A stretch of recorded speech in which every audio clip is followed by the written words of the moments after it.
بسم اللہ الرحمن الرحیم۔ السلام علیکم دوستو، میں حمزہ مان آپ کو ہمارے چینل پر خوش آمدید۔ دوستو، آزادی مارچ کا آج تیسرا روز ہے اور پاکستانیوں نے کمال کر دیا۔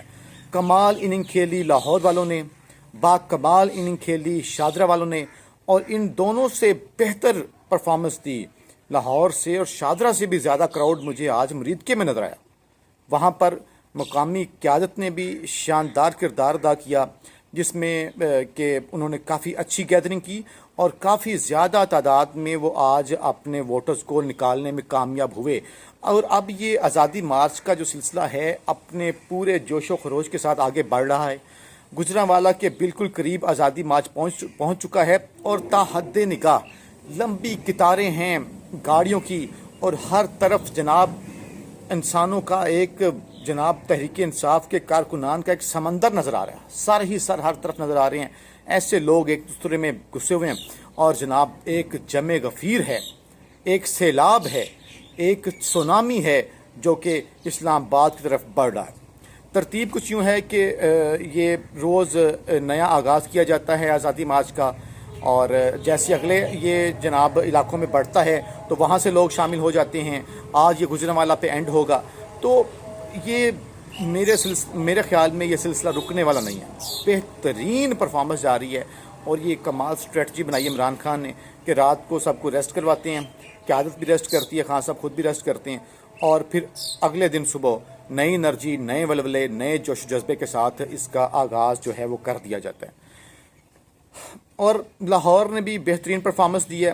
ایک ٹائم تھا کہ لاہور جو ہے وہ مسلم نون کا گڑھ سمجھا جاتا تھا۔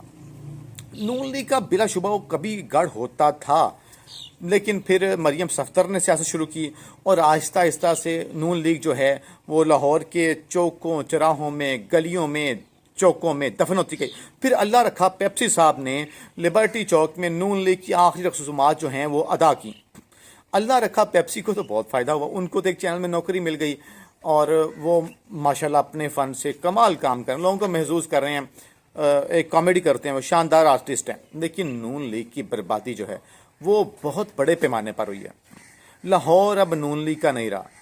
عمران خان صاحب کو جس طرح سے لاہور نے رسپونڈ کیا، نہ کبھی نواز کو کیا، زرداری کو کیا، بلاول کو کیا، نہ کبھی مریم کو اس طرح سے رسپونڈ کیا، یعنی یہ خاندان، یہ کنبہ اپنی پوری طاقت کے باوجود، پیسے کے باوجود کبھی لاہور پہ اس طرح سے حکمرانی نہیں کر سکی۔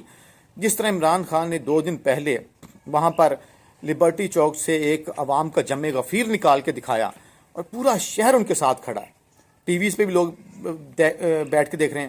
اب باری ہے جناب گجرانوالہ والوں کی، گجرات والوں کی، منڈی بہاؤدین والوں کی، آگے جہلم والوں کی، اور بہت سارے شہر ہیں۔ ایک لمبا سفر ہے جو خان صاحب طے کریں گے۔ مریدکے والوں نے بھی آج کمال کر دیا، اس میں کوئی شک نہیں ہے، مریدکے والوں نے کمال کر دیا۔ آپ نے اصحاب تکنے کا نظارہ تو آج دیکھ لیا مریدکے میں بھی، کاموں کی میں دیکھیں ان لوگوں نے پریس کانفرنس کر دی جنہوں نے کبھی پریس کانفرنس نہیں کی تھی، یعنی D G I S I نے کبھی، میں نے ان کو انڈیا کے خلاف پریس کانفرنس کرتے نہیں دیکھا، میں نے کبھی ان کو پی ٹی ایم کے خلاف پریس کانفرنس کرتے نہیں دیکھی جو راؤ سے فنڈنگ لیتے ہیں، ان کے خلاف پریس کانفرنس کرتے نہیں دیکھا، میں نے کبھی امریکہ کے خلاف ان کو پریس کانفرنس کرتے نہیں دیکھا، طالبان کے خلاف پریس کانفرنس کرتے نہیں دیکھا، کسی اور ملک کے خلاف پریس کانفرنس کرتے نہیں دیکھا، لیکن میں نے دیکھا کہ انہوں نے عمران خان کے خلاف پریس کانفرنس کی اور بار بار بات کی، اور پولیٹیکل بات کی۔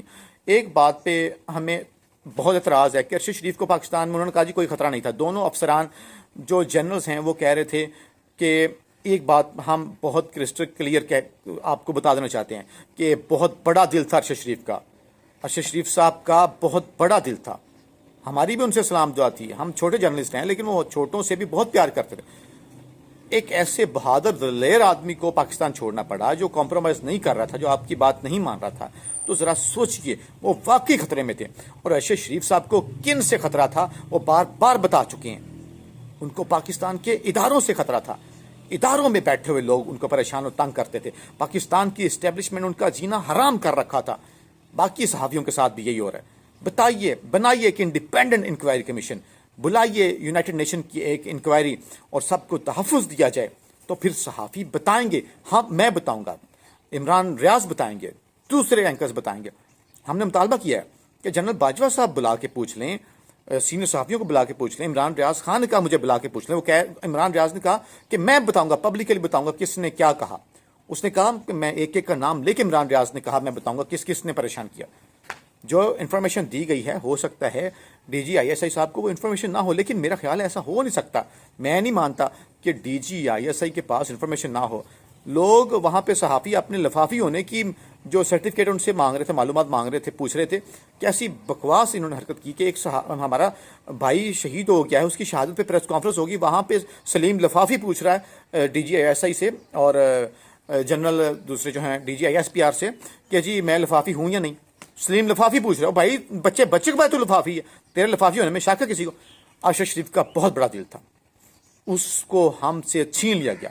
ہم ہمیشہ بتاتے رہیں گے، میں بتاتا رہوں گا کہ ان کو مارا گیا، ان کو قتل کیا گیا. پہلے ان کو ایک ملک سے نکالا گیا، پھر دوسرے سے، پھر تیسرے ملک میں ان کو کینیا بھیج کے ان کو شہید کیا گیا.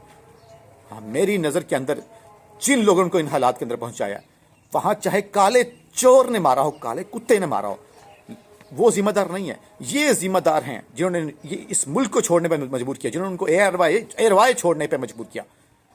پتا تھا کہ یہاں پہ ان کی آواز بند کر دی جائے گی، ان کا گلا گھونٹ دیا جائے گا. وہ اپنی جان بچانے کے لیے وہاں پہنچے. یہ ان کے پیچھے قاتل وہاں بھی پہنچ گئے. جب آواز دب جائے گی تو پھر فائدہ نہیں ہوگا ہمیں یہاں پہ رہنے کا. مسئلہ یہ نہیں ہے. ارشد شریف کا دل بہت بڑا تھا، بہت بہادر تھے. وہ ایک شاندار، نفیس، خاندانی اور عزت دار آدمی تھے. ڈر صرف یہ تھا کہ آپ بیعزت کریں گے.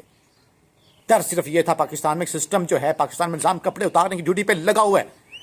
جس نے ہمیں ڈانپنا ہے، ہمیں تحفظ دینا ہے، وہ سسٹم ہمارے کپڑے اتار رہا ہے. اور آپ دیکھیں وہ رانا ثناءاللہ کے ساتھ بیٹھ کر وہ ایف آئی اے کا بندہ افسر، وہ کتنی ڈٹائی سے جھوٹ بول رہا ہے. شرم نہیں آئی اس کو؟ کہتا ہے جی اعظم سواتی جھوٹ بول رہا ہے. او بھائی 74 سال کا آدمی اعظم سواتی، وہ اپنے منہ سے کہہ رہا ہے کہ میرے کپڑے اتارے ہیں. اس کو کیا ضرورت تھی ایسے کہنے کی؟ انکوائری کرو نا کس نے اتارے ہیں. وہ کہہ رہا تھا اعظم سواتی کہ میرے کپڑے کسی ایجنسی نے نہیں اٹھارے. وہ کہہ رہا ہے آئی ایس آئی کے 2 افسران نے اتارے، میجر جنرل اور دوسرا آفیسر ہے، فہیم آفیسر ہے، اس نے اتارے ہیں. وہ کہہ رہے ہیں بھائی جان افسران نے کپڑے اتارے ہیں نا 74 سالہ بزرگ کے. 74 سالہ بزرگ کو کیا شوق ہے کہنے کا، کہ جھوٹ بولنے کا کہ میرے کپڑے اتارے گئے. بھائی اعظم سواتی نے جھوٹ نہیں بولے. کوئی اس طرح سے اپنی عزت نیلام نہیں کرتا، کوئی جھوٹ نہیں بولتا. وہ کہہ رہے ہیں کہ میں تو خودکشی کر لیتا اگر حرام نہ ہوتی اسلام کے اندر. جس طرح سے وہ کہہ رہے ہیں مجھے بیعزت کیا گیا. بہرحال کافی گمبھیر صورتحال ہو چکی ہے امپورٹڈ گورنمنٹ کی. کبھی جناب گورنر راج لگانے کی باتیں کرتے ہیں، کبھی مارشل لا لگانے کی بھی افواہیں چھوڑی جا رہی ہیں، کبھی دفتر خارجہ میں بیٹھ کے جناب کہتے ہیں جی ہم نے دبئی سے نہیں نکالا. ثابت ہو جائے گا تھوڑی دیر کے اندر، تھوڑے دنوں میں پتہ چل جائے گا، آپ کو پتہ جائے گا.